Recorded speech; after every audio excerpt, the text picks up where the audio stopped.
नमस्कार. रामकृष्ण हरी मंडळी, श्री स्वामी समर्थ. आज आपण दुर्गा सप्तशती पाठाचे उद्यापन कसे करावे, घट कसे हलवावे, कोणत्या दिशेला हलवावे, हवन कसे करावे, त्याचबरोबर घट कोणत्या दिवशी उठवावे हे आपण आजच्या व्हिडिओमध्ये बघणार आहोत. व्हिडिओ शेवटपर्यंत नक्की बघा. सगळ्यात आधी आपण दुर्गा सप्तशती पाठाचे उद्यापन कसे करावे हे आपण आजच्या व्हिडिओमध्ये थोडक्यात जाणून घेऊया. बघा, घटस्थापना झाली आणि या नवरात्रीमध्ये प्रत्येकाने दुर्गा सप्तशती पाठ केला असेल आणि करत असतात. आणि जे कोणते ताई आणि दादा त्यांनी दुर्गा सप्तशती पाठाचे एकही पाठ केला नसेल तर त्यांना सर्वांना कळकळीची विनंती आहे की त्यांनी एक तरी पाठ नक्की करावा. आता बघा, दुर्गा सप्तशती पाठ नक्की का करावा, ही सेवा कोणती आहे.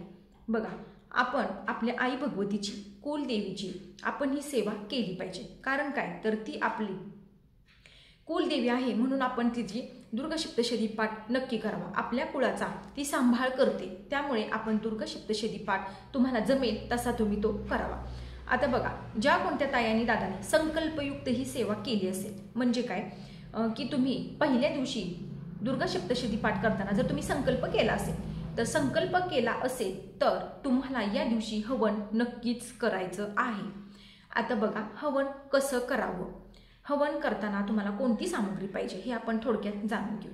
सर्वप्रथम तुम्हाला हवन करण्यासाठी कुंडा हवा असेल, तो तांब्याचा मिळतो. जर तो तुमच्याकडे नसेल तर तुम्हाला सोपी पद्धत सांगते की कसं करावं. आपल्याकडे एक छोटंसं पत्र्याचं घमेल असतं, त्या घमेल्यात तुम्हाला हवन करायचं आहे. स्टीलचं घेतलं तर मग ते खराब होऊन जातं, म्हणून तुम्हाला पत्र्याच्या घमेल्यात हवन करायचं आहे. हवन करण्यासाठी तुम्हाला सगळी सामग्री जवळ पाहिजे. आता लागणारं साहित्य काय, तुम्हाला भीमसेनी कापूर लागणार आहे, त्याचबरोबर भीमसेनी कापूर, तूप लागणार आहे. आणि हवन करताना तुम्हाला या 4 वस्तू लागणार आहेत: तीळ, साखर, तांदूळ आणि जव. हे तुम्हाला हवनात टाकण्यासाठी लागणार आहे.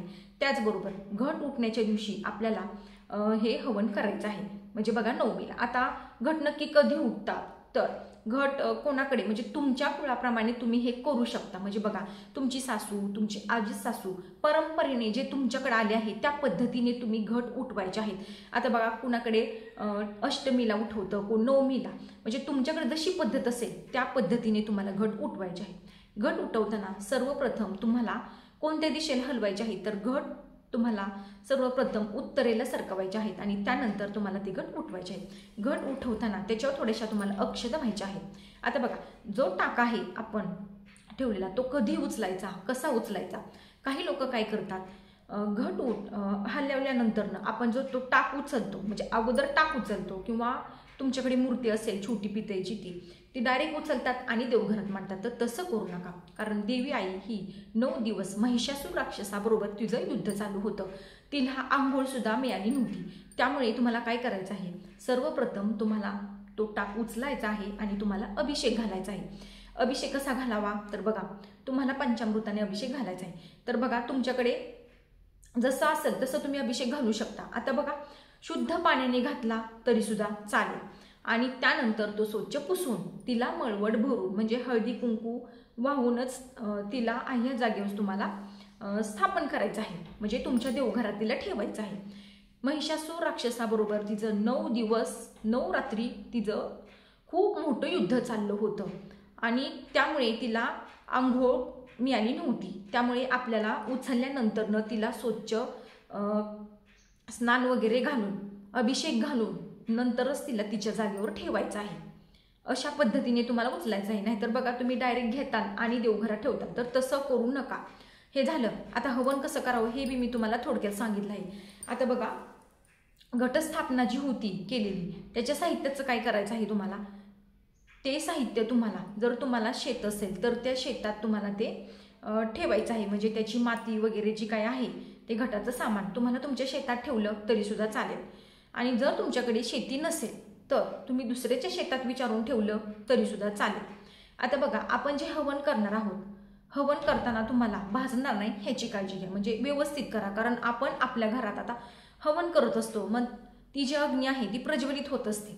तर तुम्हाला हवन करताना नवार्णव मंत्राचा तुम्हाला जप करायचा आहे. नवार्णव मंत्र कोणता, तर ओम ऐं ह्रीं क्लीं चामुंडाय विच्चे म्हणत स्वाहा करायचा आहे. 9 दिवस तिचं महिषासूर राक्षसाबरोबर युद्ध चाललं होतं, त्यामुळे तिला अन्न पाणी मिळालं नव्हतं, त्यामुळे आपण तिला आता खाऊ घालणार आहोत. ओम ऐं ह्रीं क्लीं चामुंडाय विचे ह्या स्वाहाकार करायचा आहे, सा जय जयकार तुम्हाला करायचा आहे. अशा पद्धतीने तुम्हाला हवन करायचं आहे. जर तुम्ही संकल्पयुक्त दुर्गा सप्तशती पाठाचं पाठ केले असतील तर तुम्हाला याच प्रकारे उद्यापन करायचं आहे. हवन करण्यासाठी तुम्हाला सामुग्री आज उद्या आणून ठेवायची आहे आणि अशा पद्धतीने तुम्हाला हवन करायचं आहे. हवन करताना तुम्हाला भाजणार नाही याची सुद्धा तुम्हाला काळजी घ्यायची आहे. आता बघा, आणि या दिवशी तुम्हाला देवी मूर्ती असेल ती घटावरून उचलून तुम्हाला अभिषेक घालून स्थापन करायची आहे. त्याचबरोबर तुम्हाला एका सवासणीची ओटी सुद्धा भरायची आहे. बघा, तुम्ही 9 दिवस उपवास करता, दुर्गा सप्तशतीचे पाठ करता आणि कुठेतरी छोटीशी चूक करता, मग आपण केलेल्या सेवेचं आपल्याला फळ मिळत नाही. त्यामुळे तुम्हाला एका सवासणीची ओटी भरायची आहे. पूर्णावरणाचा तुम्हाला नैवेद्य तर देवीला दावायचाच आहे, पण त्याचबरोबर तुम्ही जे कोणती सवासीन घरी बोलवली आहे तिची ओटी भरायची आहे आणि तिला जो कोणता स्वयंपाक केला आहे ती तिला द्यायचा आहे, म्हणजे खाऊ घालायचं आहे तिला. जर तुम्ही तिसरी सवासीन स्त्री जर आधी जेवलेली असेल किंवा तिच्या घरी सुद्धा असंच काहीतरी असेल, मग तिला वेळ नसेल किंवा तिचा उपवास तिच्या घरी तिला सोडायचा असेल, तर तुम्ही थोडी साखर तरी तिच्या हातावर द्या आणि तिची ओटी भरा. त्याचबरोबर कन्यापूजन तुम्ही केलं नसेल तर या दिवशी कन्यापूजन सुद्धा नक्की करा. आता बघा, देवी आईची जर तुम्ही ओटी भरली नसेल तर तुम्हाला या दिवशी तुमच्या देवी आईची ओटी भरायची आहे. या छोट्या छोट्या गोष्टी तुम्ही समजून घ्या. मग आपण काय म्हणतो, आम्ही ही सेवा केली ती सेवा केली तरी सुद्धा आम्हाला फरक पडला नाही, तर अशा पद्धतीने तुम्हाला घट हलवायचे आहेत, असं हवन करायचं आहे. उद्यापन कसं करावं मी तुम्हाला आजच्या व्हिडिओमध्ये थोडक्यात सांगण्याचा प्रयत्न केला आहे. तर व्हिडिओ आवडल्यास लाईक, शेअर आणि सबस्क्राईब करा. तोपर्यंत तुम्हाला सर्वांना श्री स्वामी समर्थ.